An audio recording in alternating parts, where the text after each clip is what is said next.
All right, future ninth graders, we're going to go through this real quick because this is not a new concept. You know that you need to combine your terms that are alike. So I want to look at my terms. What terms are alike? If you want to circle, you can circle. If you want to box, you need to box. You guys know how to do this. So I want to look here. I have a 12. Do I have anything else that does not have a variable? No, I do not.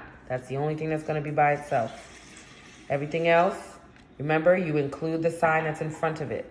Include the sign that is in front.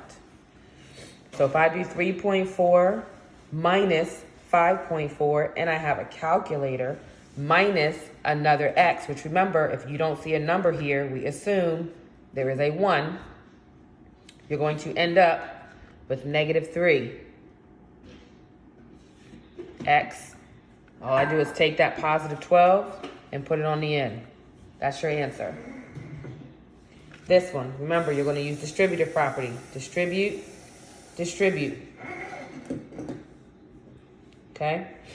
You do not distribute this one. Remember, it's not in the parentheses, so you cannot do anything with this other than bring it down and then begin to distribute. So here you have a 36 minus 4 times 3/4. How do we multiply fractions? I say 4. Remember, we put a 1 over it so that we can multiply it as a fraction. Remember, that's a negative. 4 times negative 3 is a negative 12.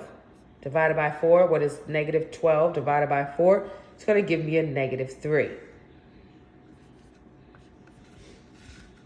What is 36? Take away 3. That's something you should already remember how to do. This is where we are at this point, okay? This is an x. So we have 36 minus 3x plus 6x. Well, same thing with combining like terms. Can I combine a 36 and a 3x? Absolutely not. This has a variable. So because it has a variable, this cannot have anything to do with this. This, you just bring it down. Then I have a negative 3x. Remember, if I covered that up, I'm looking at a negative 3x plus 6. Take the sign of the absolute value of the greater number.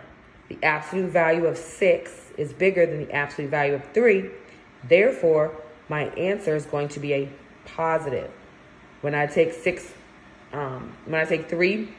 from 6, I'm going to get 3x. That's my final answer.